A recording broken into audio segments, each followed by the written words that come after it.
Pierce, the situation started weird, but it's about to get friggin' bizarre. IHS has been experimenting on some kind of bacteria. You know how bacteria excrete byproducts. Right. Some bacteria produce oxygen or sulfur. Yeah, but this one excretes an element that's not on the periodic table. And the process is insanely complicated. You do it just right, or you get blasted to bits.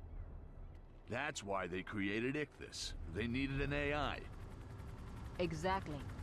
Ichthys was designed to manage the bacteria, keep them alive, extract this element. This is what their whole operation is about. I'm losing your heat signature. Satellite's thermal imaging can't make you out against all the heat in Pescadero. Is there some kind of cooling system? Activate the turbines to bring the ambient temperature down. Then I'll be able to pick up your heat signature again. Confirmed.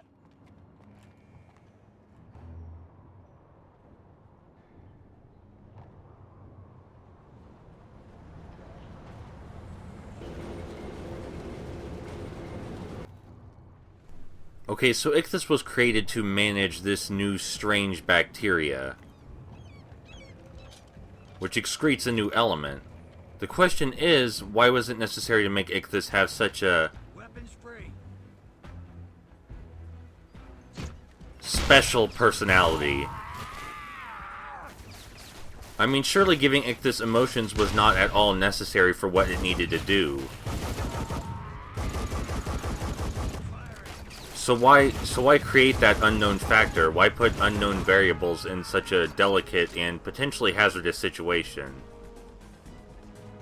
I mean, the people who made this game are game developers. They created AI. They had to make the game. So why would they be using this weird plot point that movies seem to use all the time? But the point is that at least we know what Ichthys is for. You might be wondering where this new bacteria comes from, or how it excretes a product that does not exist anywhere else. And they actually do explain that as well.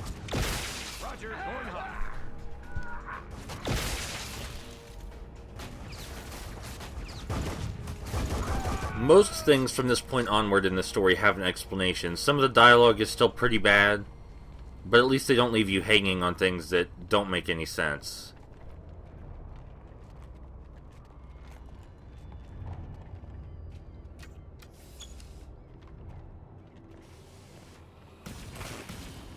Remember how I said aerial drones shake the screen when they fire? Here's that gun we passed last time, or the time before last time, and it's a sniper rifle. And we needed to shoot the other guys with sniper rifles up there. Problem is, we can't aim worth crap when there's an aerial drone making the screen shake every few seconds. The aerial drones are kind of programmed to float around like they're drunk. And this may seem stupid, but it's actually a pretty good idea on their part because it makes them hard to shoot, which will become even more apparent when we fight them later. But yes, they do gradually graduate to the most annoying enemies in the game. When we look through our scope, we have to hold our breath to aim our sniper rifle properly. And as you might have guessed, we can only hold our breath for so long.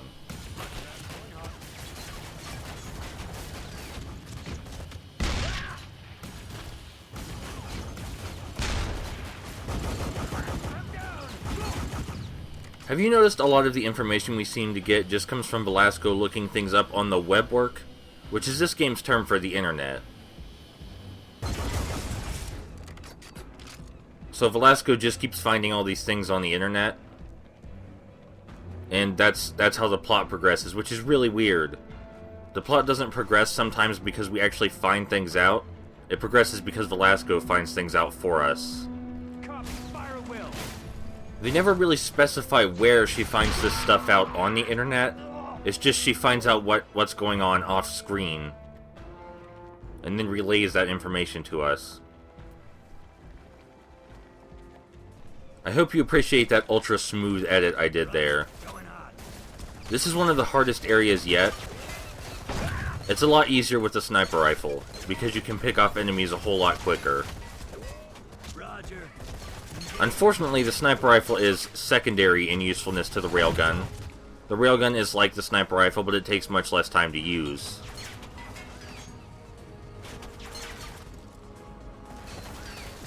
There's something of a labyrinth between you and the enemies. They slowly advance closer and closer to you the longer you take to kill them.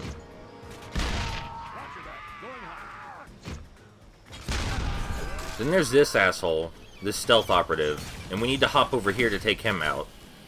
Because this is the only area we're safe from fire while we stand up. And another aerial drone, and if we try to use the sniper rifle to take out the regular enemies while this aerial drone is shooting at us, that won't go over well, as I established previously. You might be thinking it's coincidence that the aerial drones shake the ground and the screen after they fire. Like that's just a graphical effect the developers put in without really thinking. No, that is not the case. They knew. And you'll see exactly how much they knew later.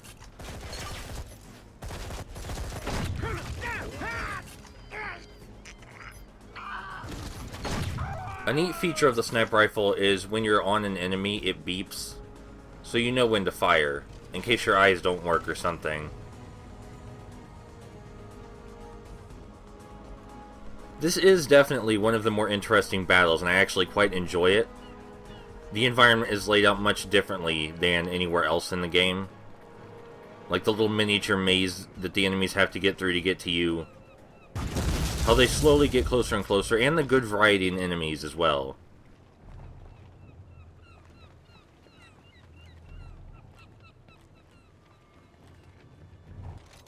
Roger. Engaging. Fun fact, even if the stealth operatives do hit you, it doesn't kill you instantly. Roger, cleared hot. With how difficult this game already is, you might be questioning why I'm asking for it to be more difficult. But the stealth operatives are the opposite of a threat. They might as well not even be there.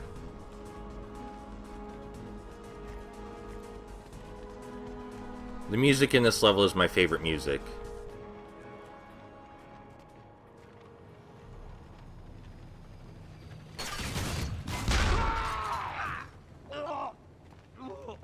Activating turbines. Aerial drones inbound. They're intending towards the turbines. They've got reason to keep them turned off. Welcome to a new kind of boss fight. Yeah. Use the turret to take them down. This is a chopper drone, and it's relatively durable, but thanks to the turret, we can kill it pretty fast. Now, these other aerial drones, they make it hard to aim, as was established previously.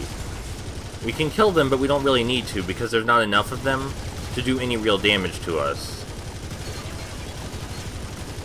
The chopper drone doesn't attack us directly, so the only real challenge here is trying to aim while these things shoot at us. I do let the gun overheat a couple times because I'm not really paying attention to what's going on, but this section really is that mindless. The only penalty for letting the gun overheat is that you can't fire for a few seconds.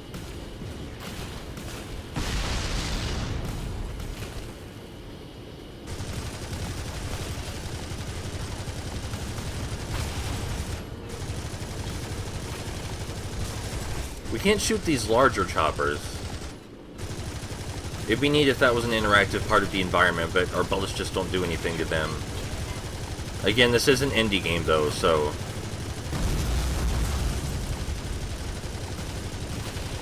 This isn't the last boss fight we're gonna fight while we're inside a turret.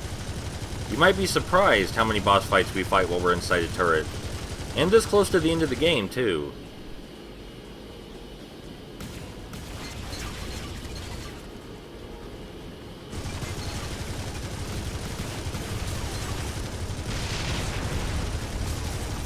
And because I was dumb and let the gun overheat, we have to wait like another half minute for the chopper drone to circle back around. There it is.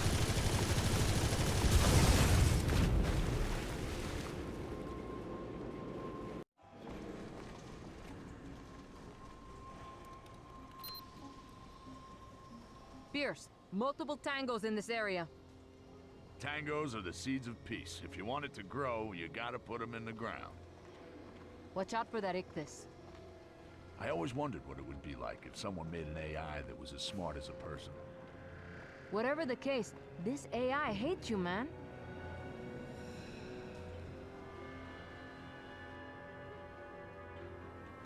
So that was one of my favorite cutscenes for a few reasons. First of all, how does Velasco know what Ichthys is feeling right now? Are they in direct contact? Because we haven't seen Ichthys since the submarine. Is Ichthys just sending Velasco, you know, passive-aggressive IMs? Are they talking on Omegle or something? Because I would like to remind you that Pierce was an idiot and uploaded Ichthys directly to the internet. And if Ichthys can contact Velasco directly, why can't she contact Pierce directly? Also, this next thing is more of a nitpick than an actual story concern, but what do you mean an AI is smart as a human, Pierce? First of all, you have to be egotistical enough to consider human beings smart in general, alright? But depending on how you look at intelligence, AIs are already by default smarter than people, because they can perform tasks with robotic precision that people cannot. Hey look, they actually put a stealth operative in a sneaky place. Is Pierce equating emotions with intelligence? Because that's kind of a bad thing to do. It's easy to die in this hallway because you might not know this grenadier is here, and then just get shot in the face because you don't know where to take cover. Thankfully, they do let you take cover behind the pipes.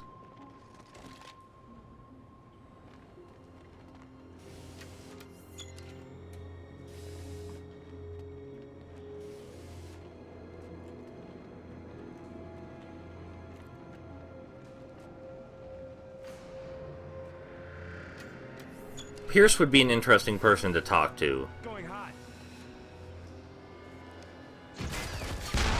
This steam current right here actually hurts us. We'd have to stand directly in it for an extended period of time, though. And as long as we don't do that, it doesn't matter.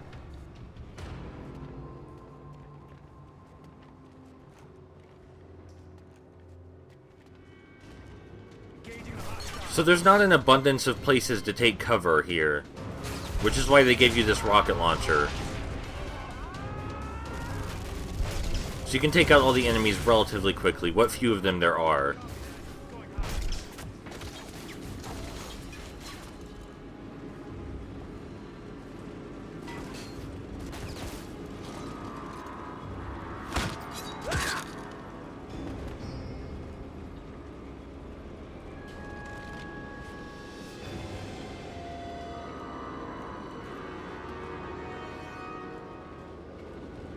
Vapor discharge ahead.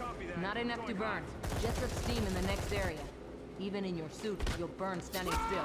Keep moving quick. Getting through. Switch off that I've turbine. checked, and apparently Velasco only says switch off that turbine after you've already switched off the turbine.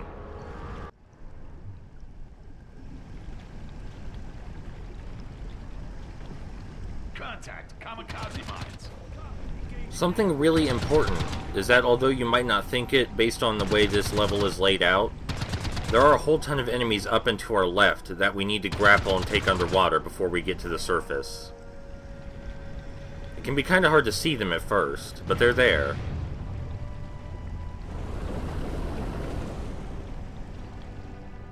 It's not a situation where you can tackle them if you go to the surface first. They'll all rush at you and try to melee you at the same time.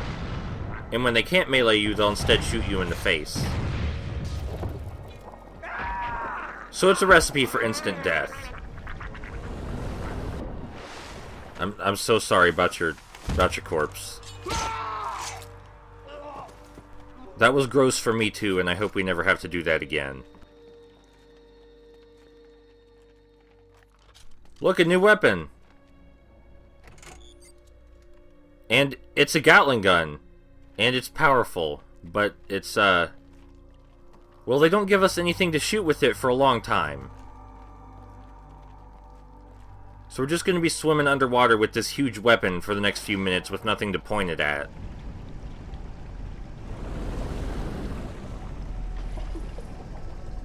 Eventually we'll get something to shoot. This doesn't count, though. This is not a thing you need a Gatling gun to shoot. And neither is this, which only takes one bullet.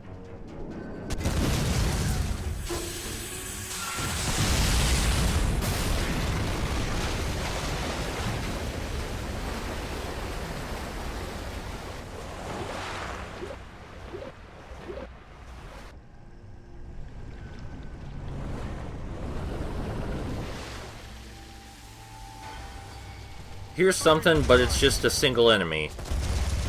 Again, still not anything we actually needed the Gatling gun for. They really make you wait.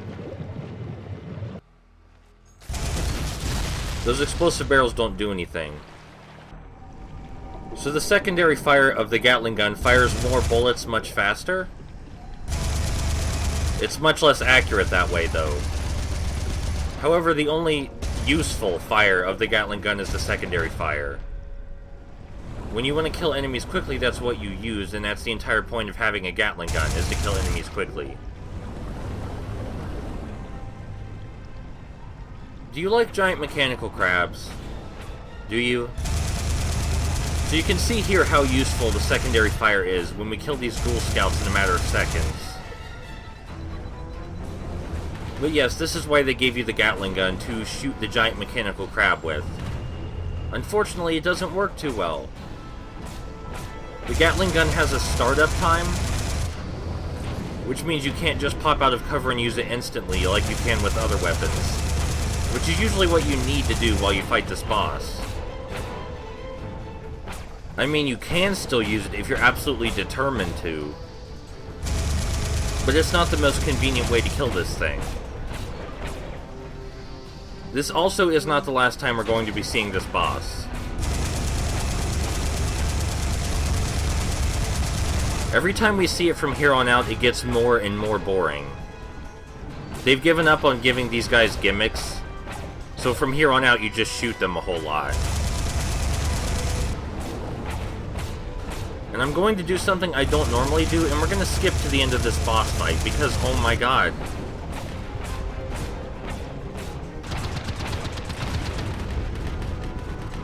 It's really painfully tedious to fight that thing.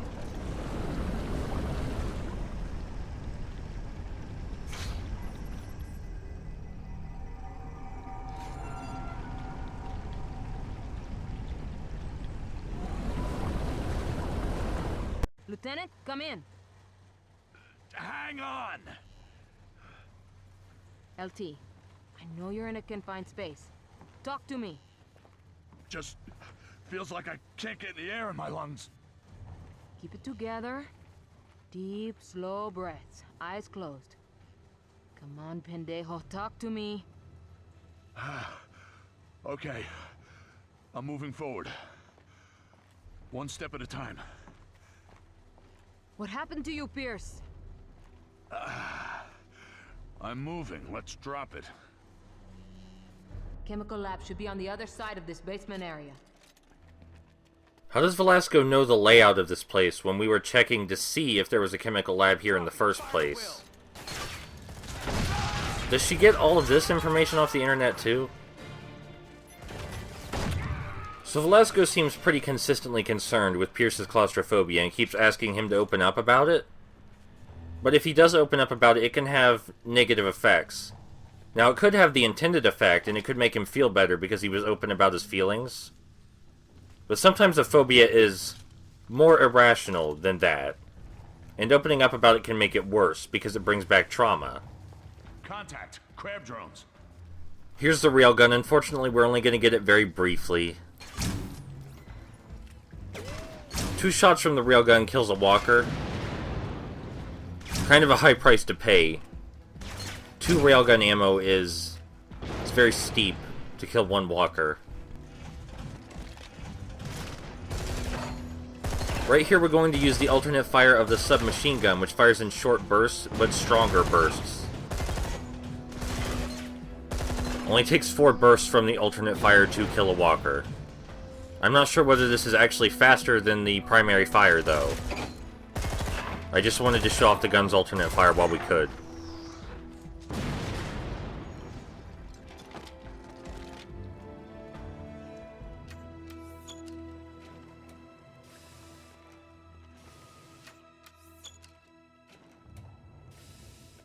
going hot. So in this area, I make a genuine effort. Oh, hi. Hi there.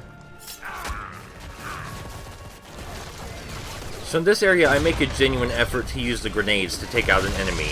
The enemy being the amphibious grenadier in this situation. The grenades do stun the amphibious grenadier, however briefly. But they don't do very much damage. And like I said, we have to get out of cover for a really long time to throw a grenade. The grenades also don't deal very much damage. They deal much less damage than an explosive barrel would. The grenades are also meant to stick to things, but the guy keeps moving before I can stick one to him. So yeah, it's not a convenient method to kill anything.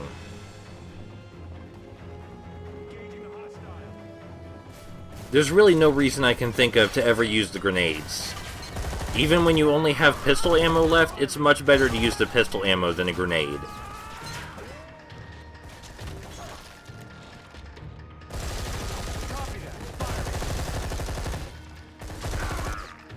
I find it kind of weird that claustrophobia only got brought up in the second half of the game. When we were in... Chem lab directly. Need to find a way through the sewers. Got it. When we were in many tight spaces in the very early parts of the game, and he never mentioned it before. Like in the very first location, we were in very tight caverns underwater. You figure that would have come up. There are more rolling mines in this room, and as soon as we see them, we're gonna back up. Yep, let's get back in the other room. We want to be able to shoot these things on our terms, because there is a lot of them.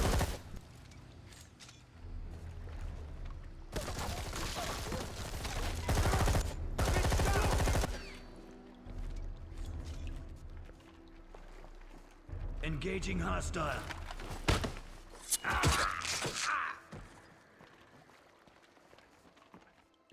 We need more intel on this IHS weapon. This comes from the top. You're not talking Sterling or Charon. You mean the GSA. The people who run the world. You and me, we're just soldiers. But the powers that be, they're playing chess with us. We're caught in the middle. We're the ones who get crushed.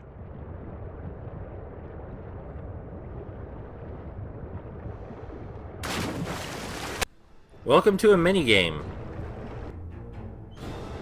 It's essentially a free-falling section, but underwater. We just have to avoid bumping into things. It's not all that complicated. We can use our jetpack to slow down if we're about to hit something big, though. So, Velasco, how do you know this goes all the way up to the GSA? Did you hear that on the internet also? Do you have some kind of filter, or do you just read everything and then relay it to us? Because some of that stuff might not be true. Granted, if the GSA are the ones that are hiring us, that would make sense, but that doesn't mean it's true.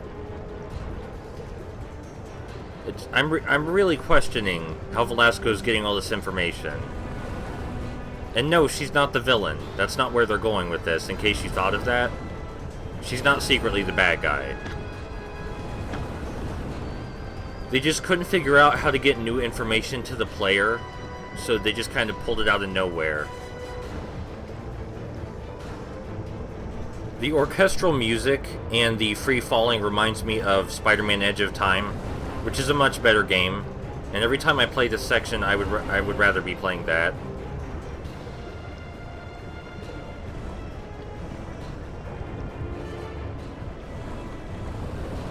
Yeah, I got stuck on the propellers a few times just to show you that they don't do anything. Unlike all the other obstacles, you just get stuck on them. They don't hurt you at all. Entering Chem Lab. I don't think you understand, General. Until you hand over the samples of Xenobacillus stellum, the GSA will be unable to commence our own weapons program. That leaves the GSA at a critical disadvantage. I appreciate. No, you don't! This is our only focus at this time. You assured me that Charon could get the job done. And we can. Charon is the only military company that could have pulled off this assignment, I might add. And my operative, Pierce, is securing the samples right now. What you should do is ask yourself how much your rivals will be willing to pay for the sample, then ask yourself if you're paying me enough. You bastard. We'll talk again soon.